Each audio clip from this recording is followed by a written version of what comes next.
Once upon a time, in a very beautiful town called Ohie, there lived a renowned family called the Olokuns. They were so rich and respected, even to the extent that the king bestowed a title on their lineage. However, they were not always like this. Many years ago, they were just a normal family of farmers. They worked on people's fields, tilled the soil before they were able to get food to eat. Their mother sacrificed herself when they were just young teenagers. Her sacrifice brought forth great wealth, but it was followed by a certain condition.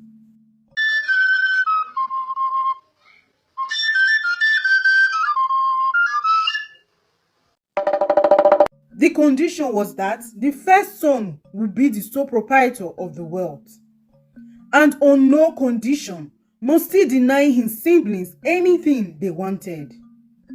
This rule was easy for them because of how well their mother Esosa raised them. It did not take long. They all started doing well, and the wealth was given to Thomas, the oldest son. Thomas did exactly what was required of him. He provided all his siblings ever needed. At the age of 20, he was already considered a full-grown man. The entire family loved each other and made up their minds that they were going to live under the same roof. Few years later, they succeeded in building a very big mansion, one that was as big as half of the kingdom. The Olokuns were respected in and outside of Ohie town. Few years passed. Thomas and his four brothers got married, and they lived in the same mansion together. His brothers married random women from respected homes in the town, while Thomas, on the other hand, married Stella.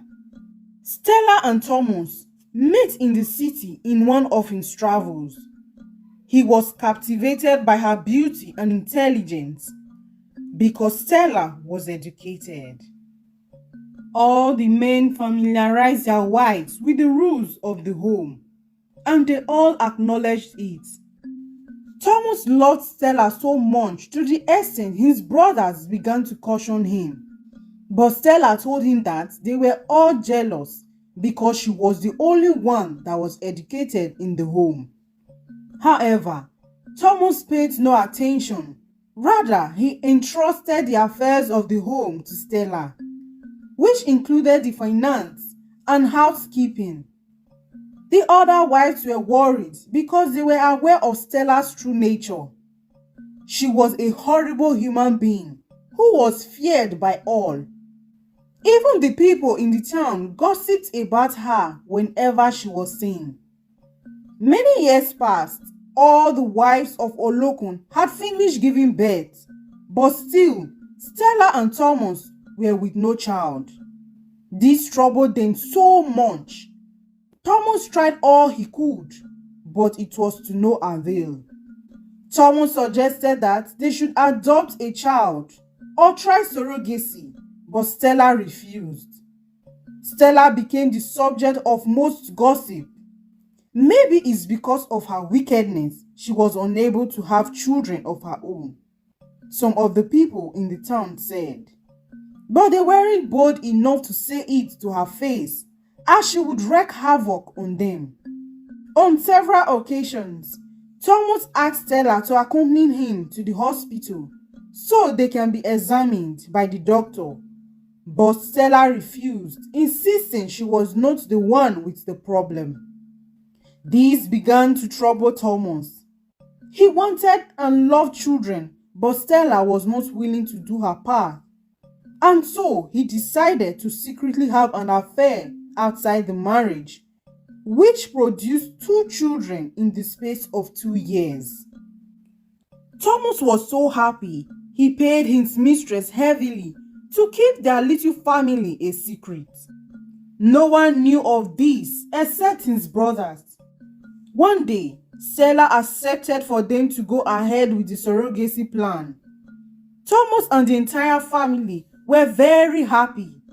Thomas advised that they pick a girl from an agency, but Stella refused and suggested that they should hire one of their maid named Rebecca and pay her well so as to be able to keep an eye on her in the house. Thomas had no choice than to agree.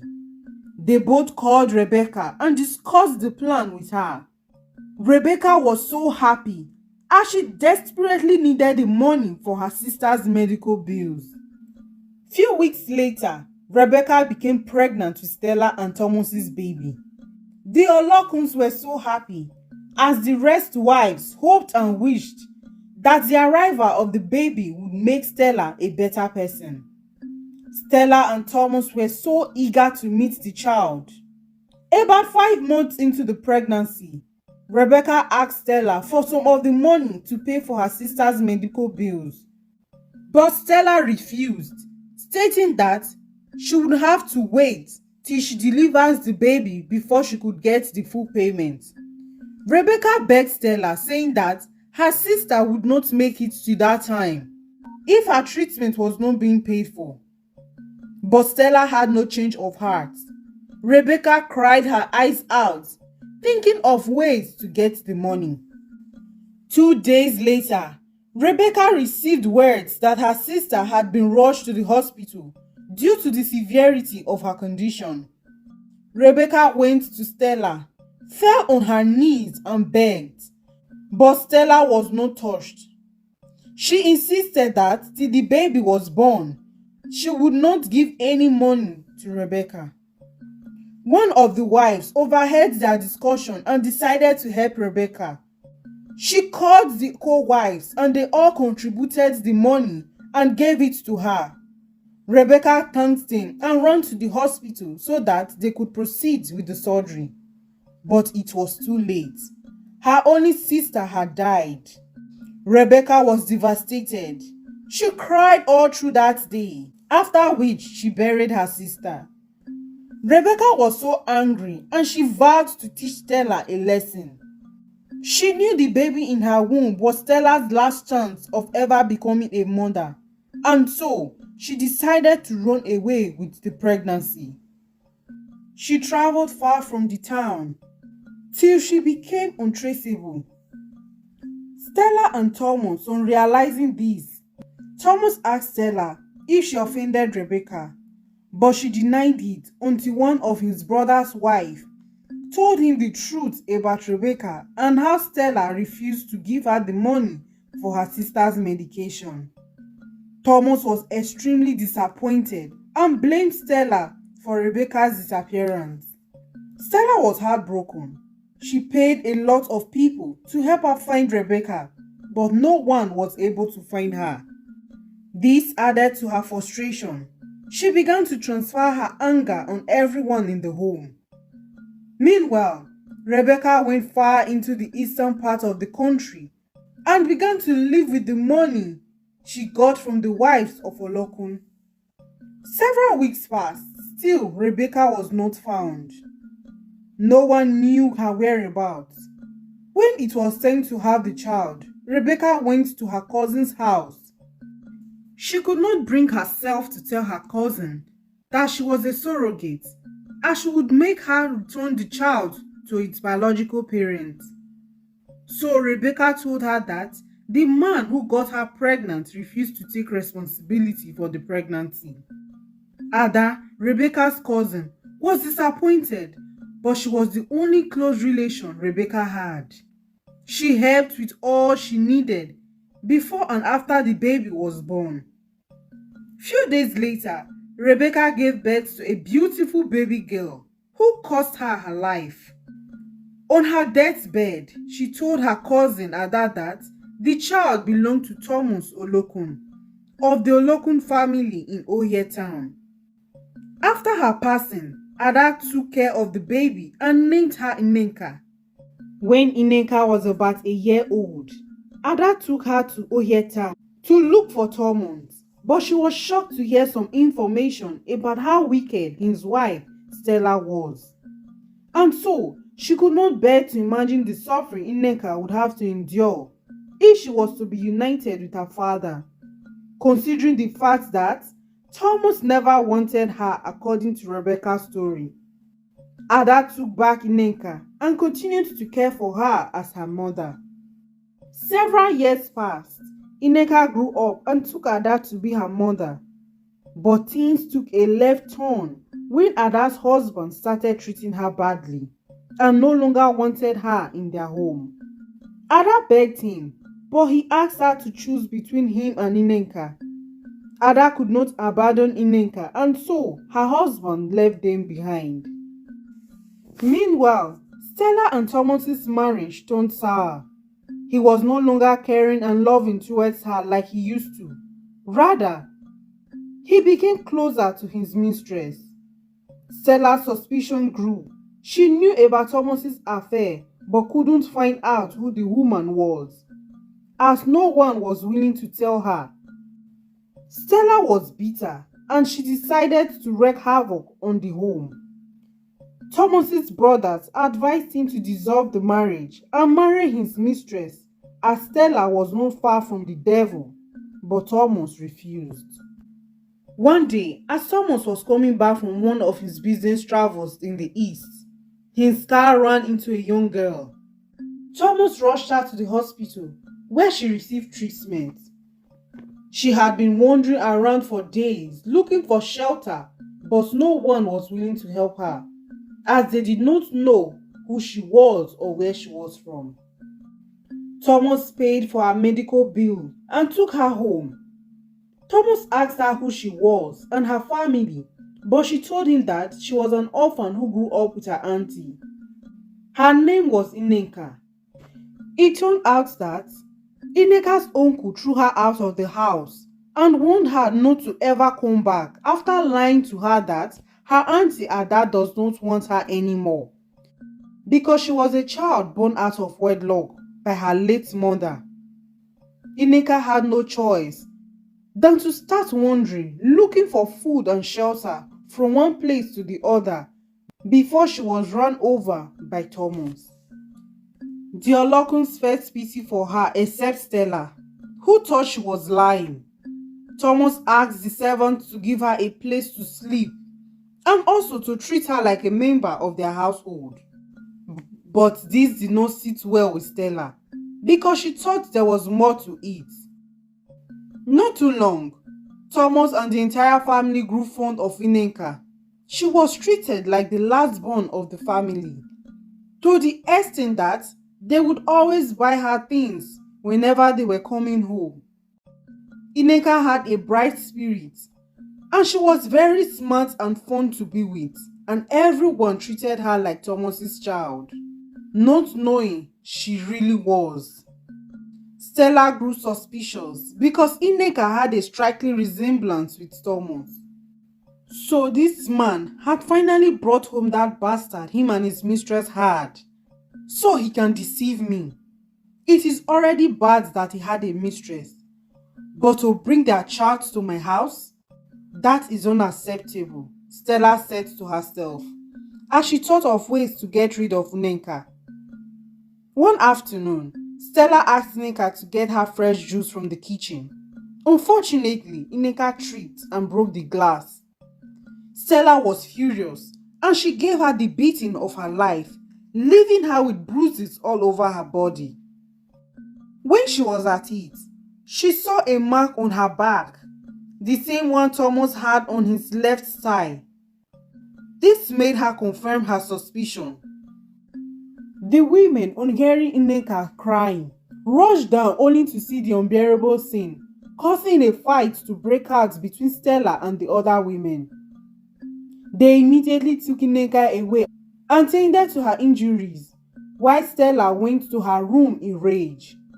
So they are all aware that she is his child and now protecting her. I will get rid of her once and for all and teach Thomas a lesson, Stella said as she continued to pace round the room. When Thomas came back home, they narrated the incident to him. Thomas was angry and he threatened to throw Stella out of the house if such incident ever repeats itself again. Stella felt humiliated because Thomas had never spoken to her in that tone before. So it's because of her. He now loves his illegitimate child more than me, his wife. Stella continued to think in her room. Meanwhile, Ada found out the truth about what her husband had done to Nneka. And so, she drove him out of the house as she was the one financially responsible for her home. She reported the incident to the police and they began to search. Few days passed. Stella apologized to Nneka and began to treat her well. But this was all part of her big evil plan. Thomas had another contract and so he prepared for his travel to the east. It wasn't up to 2 days. He heard the news about the missing girl and immediately recognized her picture. Thomas contacted Ada and told her that Nneka was in his house. He narrated the incident to her and promised to take her to Nneka himself once he concludes his business in the east in a few days. Ada was so happy and they agreed on a date. On the agreed date, Ada and Thomas traveled to Ohio town. On their way, Thomas called Stella to inform her that Ada was coming with him to see Nneka. Stella was angry because she thought Ada was Nneka's mother and Thomas's mistress. So this is what this man goes to do in the east in the name of business. Stella was furious and her wicked heart could not take it anymore. She went into the kitchen, poisoned a pack of juice and gave it to Nneka to drink in her room, so no one can catch her in the act. Nneka was not feeling too well that day. She drank the juice and went to bed. When Thomas got to the gate of their mansion, it looked familiar in Ada's eyes. This house looks very familiar. Are you related to the Olokuns? Ada asked. Wow, it seems we are known even outside this town. Yes, my name is Thomas Olokun, Thomas said. Immediately, Ada was shocked and she began to cry. Do you know of any Rebecca? You got her pregnant many years ago. She was a maid in your house, Ada said. I remember Rebecca. She was not only a maid, but also our surrogate.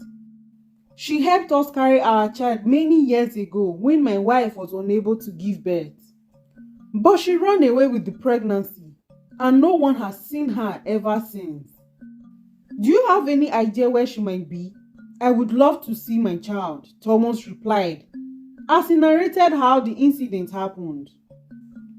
He was shocked when he heard that Nneka was his child. Thomas rushed down from the car and ran inside to see Nneka. His shouts caught the attention of everyone in the home. What is going on? Stella asked. Thomas hugged her tightly with tears rolling down his chin. She's our daughter. Nneka is the child our surrogate Rebecca gave birth to. Stella stood frozen, unable to process the words she just heard. Immediately, a maid screamed from Nneka's room. Everyone rushed there just to see her vomiting blood. The effect of the poison had taken place. I have used my own hands to kill my child out of wickedness, Stella said as she began to cry, confessing to poisoning Nneka. Everyone was shocked. Thomas and his brother rushed her to the hospital, while all the wives stayed behind to ensure that Stella could not escape. Few minutes later, they got to the hospital, but it was too late. The poison had eaten deep into her body and she died.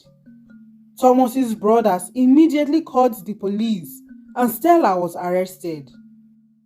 The entire family was broken as they never believed that Stella could do such a thing.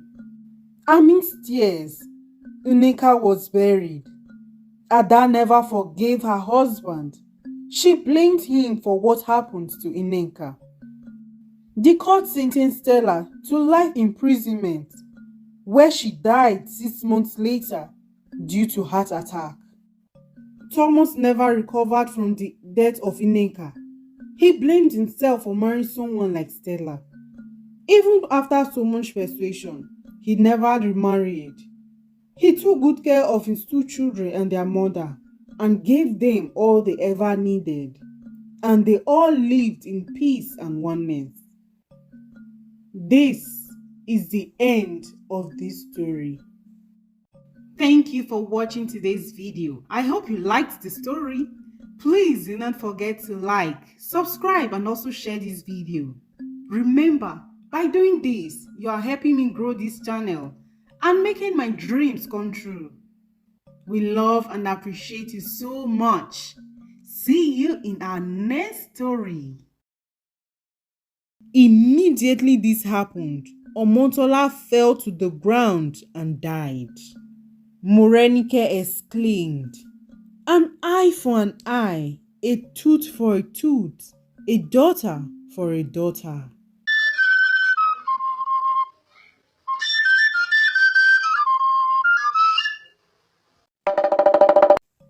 Once upon a time, there lived two friends named Morenike and Bolaji. They were very good friends ever since childhood. People who didn't know them thought they were sisters because of how close they were. People envied their friendship and nicknamed them twins. When they were about 19 years of age, fortune smiled on Morenike and she got married to a very rich man named Ayo. Ayo loved her so much and spoiled her with beautiful things. But Ayo's family did not like Morenike because of the way Ayo prioritized her. Men of those days did not publicly display their love for their wives, but Ayo did because he wanted to raise his family in love. And so, they believed Morenike used charms on him. Ayo was a gold merchant. He was very rich and respected in the village and beyond. Morenike wanted Bolaji to enjoy the good life too. And so, she begged Ayo to tell his good friend Deji about Bolaji, and he did. Bolaji and Deji got to know each other, and in a short time frame, they got married. Deji was a powerful healer, one that was respected in the village. There was no disease he did not have the cure to. He was very rich as well, but not as much as Ayo. Few months into their marriages, both women became pregnant. Ayo and Deji were so happy. One day, as Morenike was arranging her husband's things, she came across a beautiful bead. She had never seen something as beautiful as that. She asked Ayo what it was. Our ancestors believed it had so much power, more than what money could buy. My grandfather gave it to me. It drives away evil spirits. It is called the Alagbara bead, and it costs a fortune. If anything ever happens to me, I want you to take it. It will help you start a new life.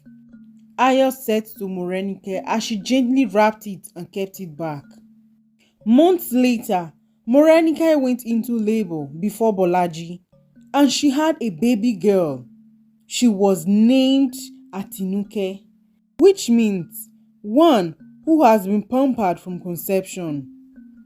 Ayo loved her so much, but his family was not pleased.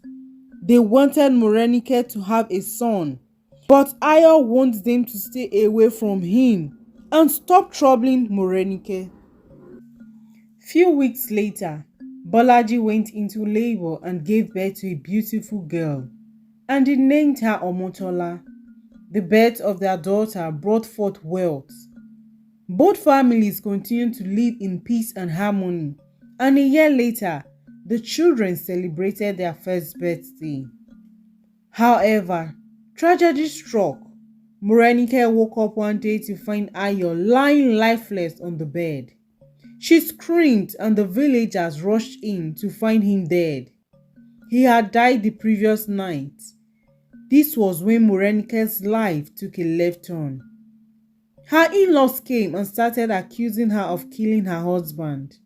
They made her drink the water used in bathing Ayo's corpse just to prove her innocence. But this was not enough for them. They sent her packing from the house as she had only a daughter and no son. It was this moment that Morenike remembered what Ayo had told her about the bead. She quietly took it and kept it under her dress, as she was not allowed to take anything apart from Atinuke's clothes. Morenike was heartbroken. She was not even allowed to mourn before she was chased out of her home. Her entire world came crashing down. She stayed over at Bolaji's place for a few weeks before she decided to rent her own hut from the money she got from her trade. Morenike picked up her broken pieces and started life all over with her daughter. Not a day passed that she did not think of Ayo, wondering what kind of life they would have had if he was still alive. All her friends began to avoid her because she no longer had the wealth. Bolaji and Morenike remained very close friends, and Morenike showed Bolaji the Alagbara bead and told her what Ayo said about it. Bolaji advised her to sell it and use the money to change her life, but Morenike refused. This bead reminds me of Ayo. Perhaps it will drive away evil spirit from this house, so I'll hold on to it, Morenike replied Bolaji. Morenike continued to work hard and Deji's wealth continued to grow. Bolaji tried for years to have another child, but it was to no avail. She tried all the herbs and treatments, but no one worked. When Omotola was about 8 years old, she mysteriously took ill. Deji was unable to heal her. He tried all the medicine he knew, but no one worked. They looked for help far and wide, but no one was able to help until they met with a very powerful juju man who told them that she was battling spiritually and that some evil spirits are trying to take her life. He told Deji and Bolaji that the only solution to their problem was the Alagbara bead. Deji was shocked. How can we find such bead? It is priceless and rare. Even if we sell all our belongings, we still would not be able to afford the Alagbara bead.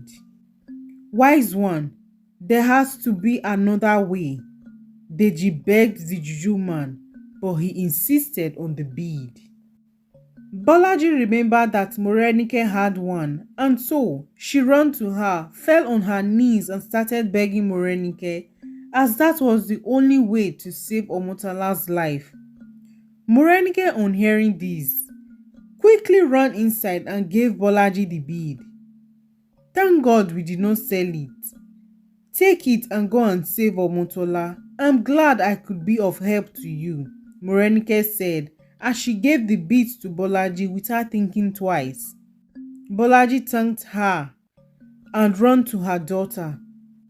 Immediately she wore the bead, Omotola regained her strength and started playing. It was a miracle. Deji and Bolaji went to Morenike and thanked her. They offered her money, but Morenike refused because their friendship was worth more than that. Omotola wore the bead all her life. She was instructed never to take it off or she dies. Omotola and Atinuke were very good friends, just like their mothers. They grew up to be beautiful girls in the village, but Morenike and Bolaji's friendship began to go sour.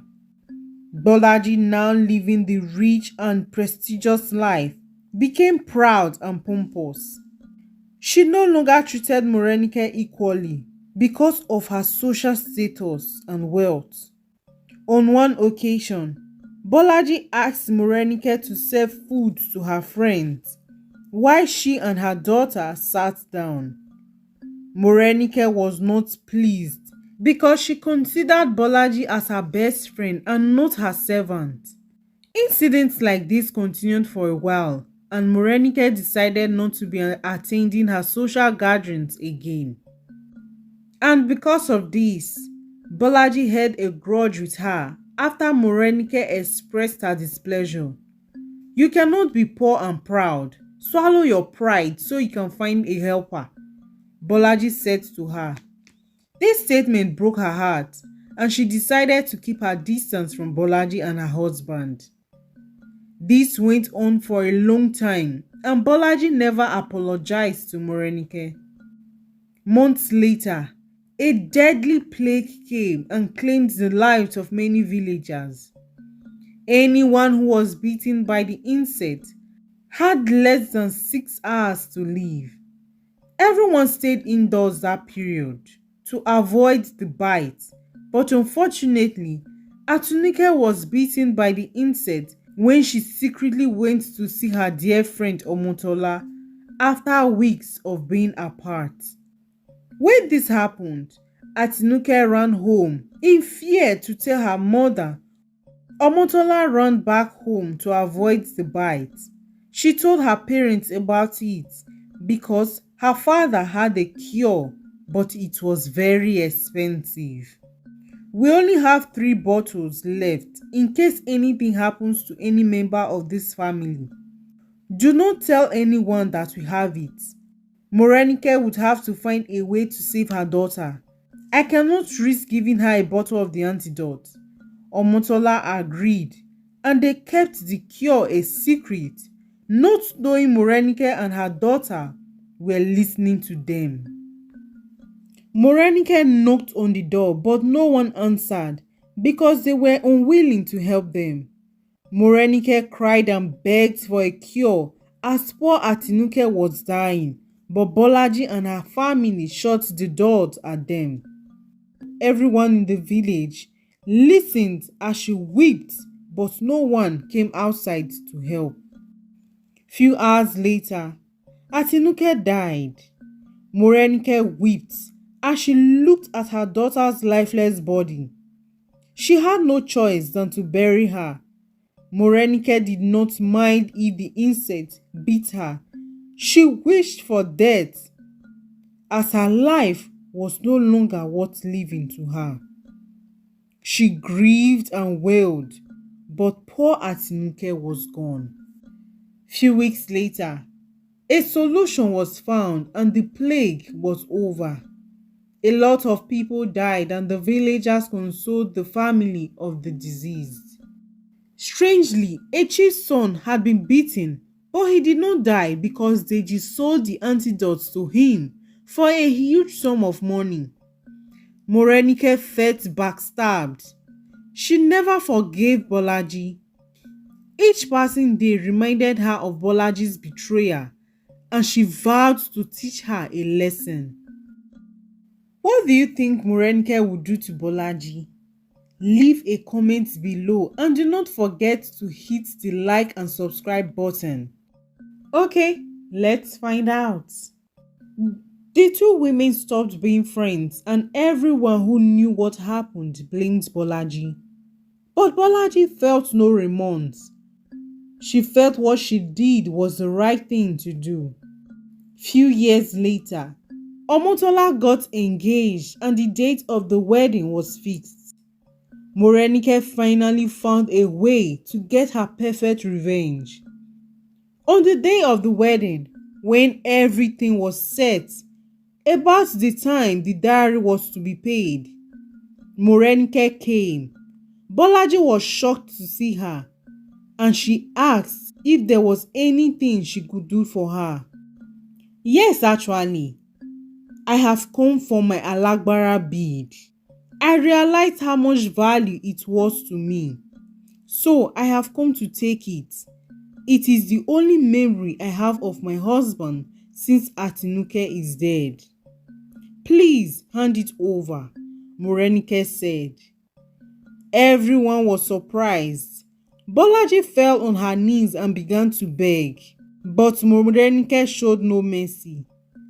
Bolaji knew Morenike was not going to leave unless she takes it, which will cause her daughter to die. And so, she asked the guard to forcefully drag Morenike out of the house. While they were at it, Morenike freed herself and forced the bead out of Omotola's wrist. Immediately this happened, Omotola fell to the ground and died. Morenike exclaimed, "An eye for an eye, a tooth for a tooth, a daughter for a daughter." Bolaji and Deji, on realizing what had happened, wept and regretted their actions, but it was too late. The villagers and all who heard of this were shocked, and they all blamed Bolaji and Deji for the death of their daughter. This is the end of this story. Thank you for listening to this story. Please comment what you learned below or where you are watching from. Do not forget to hit on the like and subscribe button and share this video. We love and appreciate you. See you in our next story.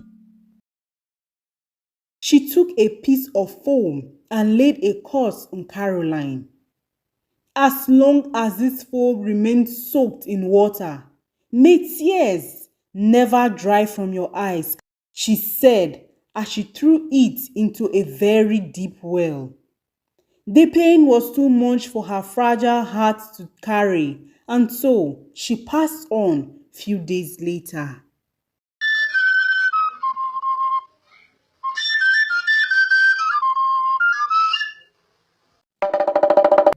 Caroline kept the secret for a long time.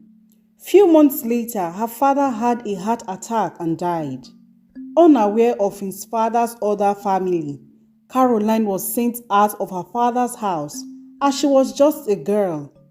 Her uncles and step-family took over all the properties and left her on the streets. None of her friends' family was willing to help her, as they suspected that she had a hand in Grace's death and did not want their children to associate with her. At just 16, Caroline started living in the street. She would cry day and night, but no help ever came to her. Everyone resented her. Her life became a nightmare. No one was willing to employ her. She was sent out of school over unpaid school fees. Caroline had no choice than to take the job of a garbage collector. She worked for several hours, but got penny which was barely enough for her to feed. This continued for a long time. She was constantly humiliated by her creditors over unpaid debt. Her life became a nightmare. She had no home to stay. She was constantly moving from one uncompleted building to the other. One day, an incident that changed her life forever occurred. When she was sleeping in one of the abandoned buildings, some group of scary men came and had their way with her, leaving her for dead. Caroline called for help, but no one came to her rescue. She went to the authorities the next morning, but they paid no attention to her. She went to the hospital, but they refused to attend to her because she had no money. Caroline's depression intensified. She attempted taking her own life, but she was saved by a man named Aminu. Aminu took her to the hospital where she was immediately treated.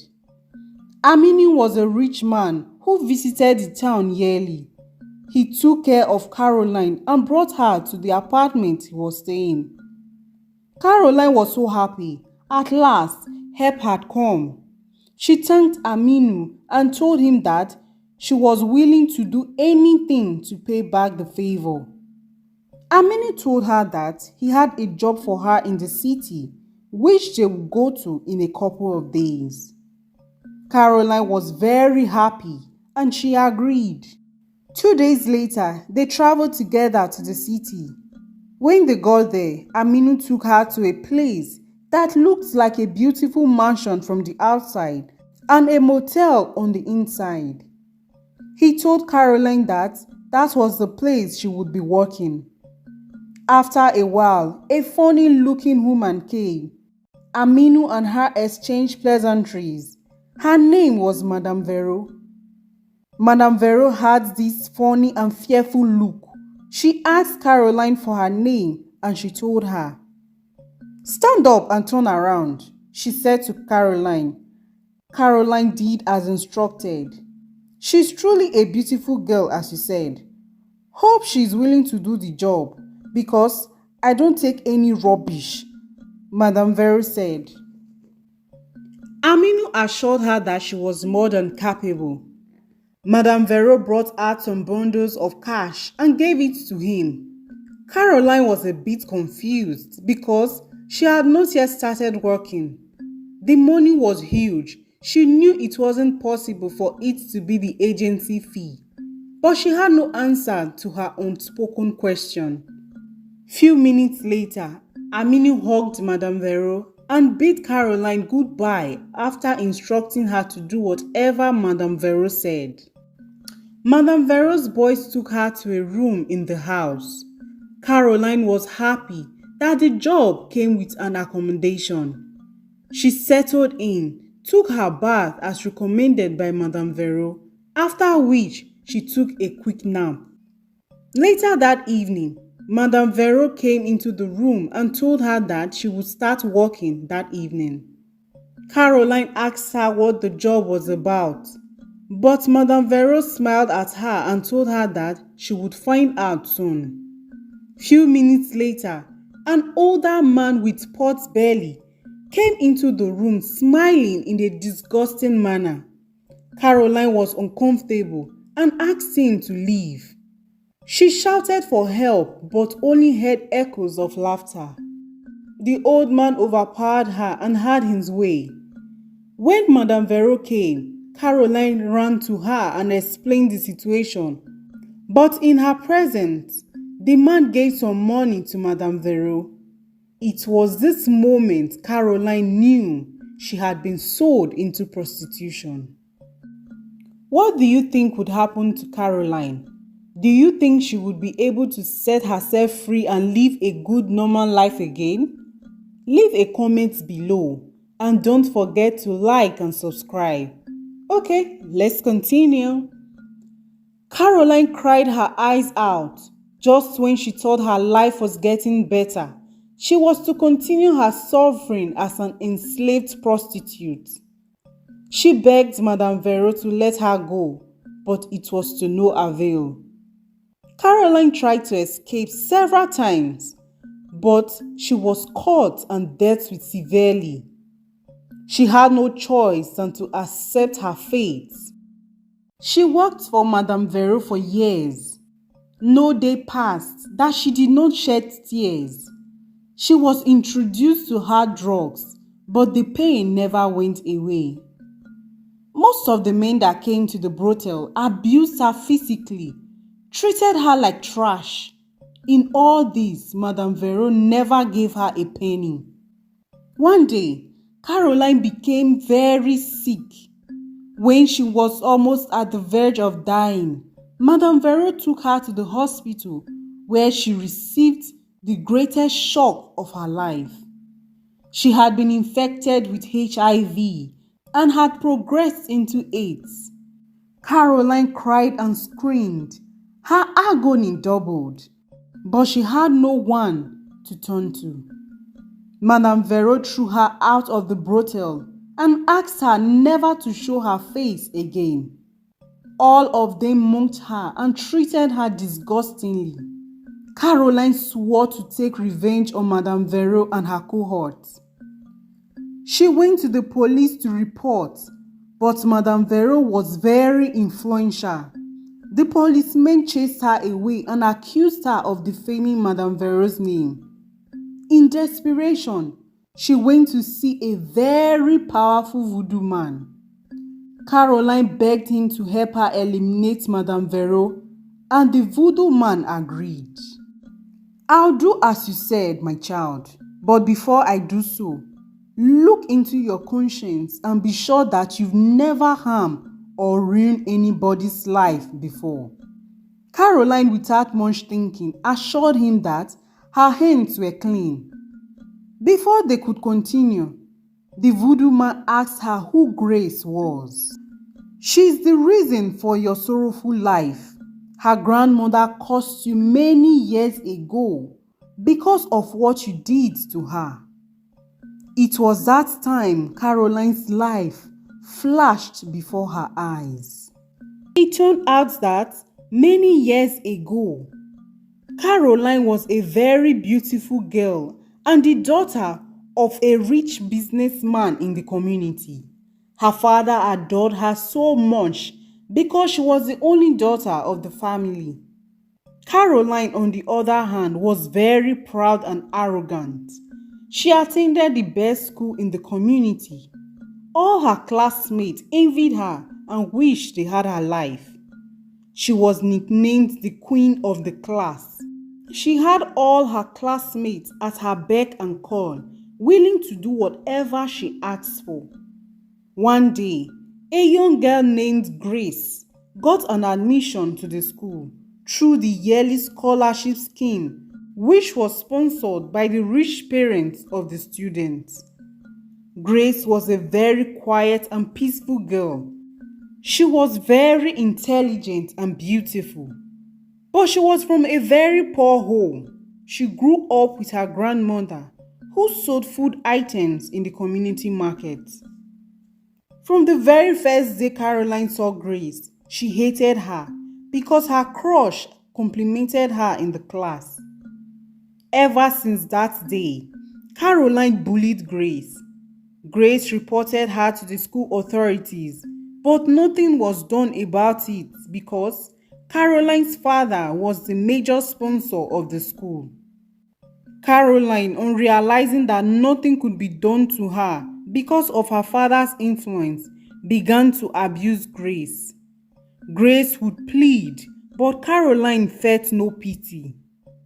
She gave Grace multiple bruises on her body.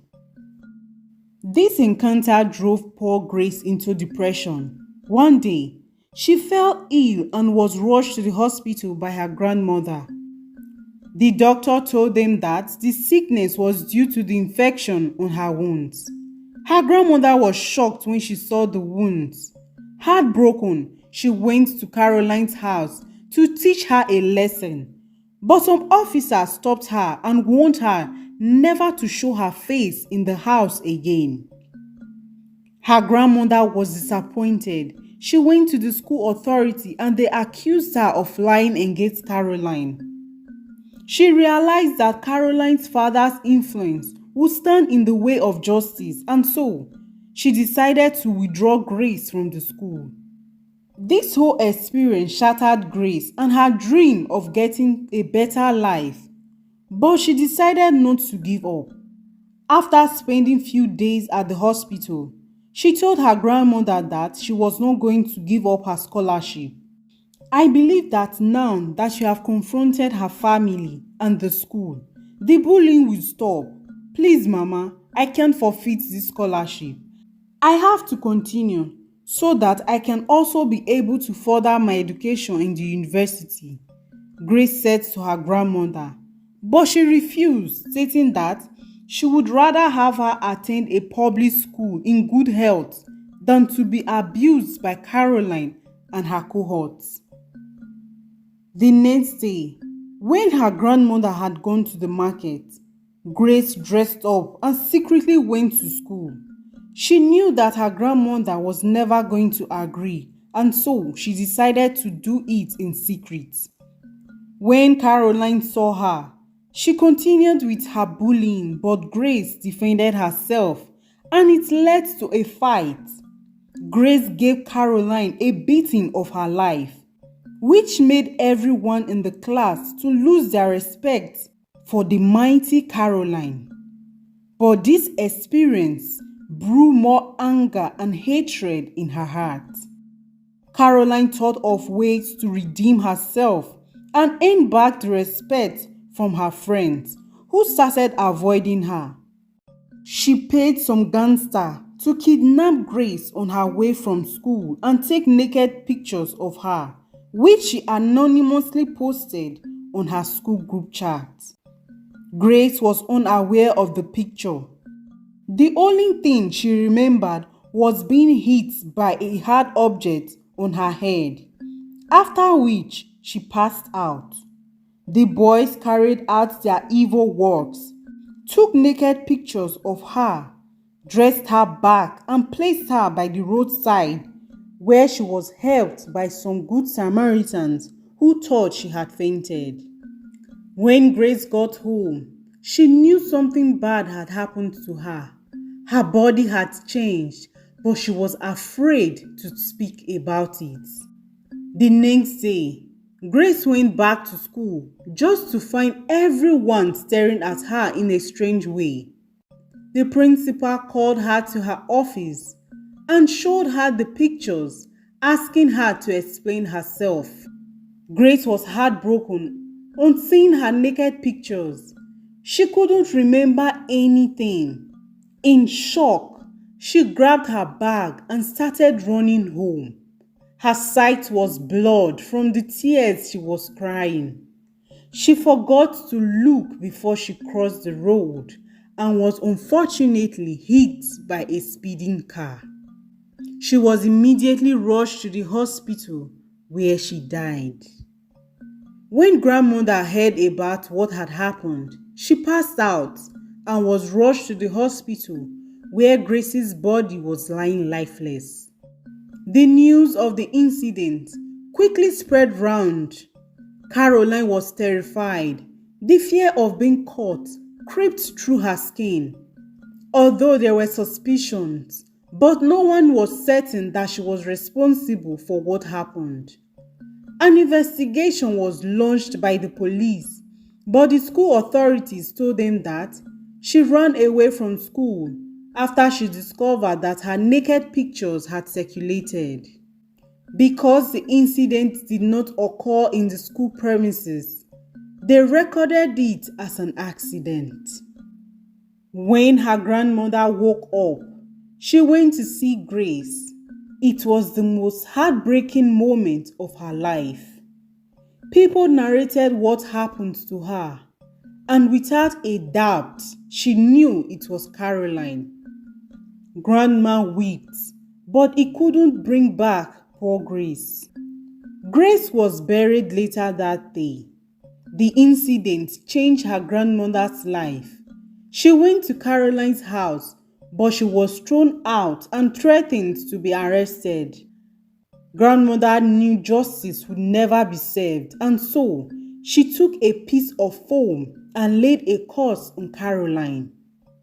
As long as this foam remained soaked in water, may tears never dry from your eyes, Caroline, she said as she threw it into a very deep well. The pain was too much for her fragile heart to carry, and so she passed on few days later. Caroline, on hearing these words from the voodoo man, knew she was in deep trouble. She begged the voodoo man to help her find the well, but he was unable to. Your destiny had been sealed. Not even I can break the curse. Try and live a clean life from now on, and forgive all who wronged you. Maybe her spirit will someday set you free, the voodoo man said to Caroline.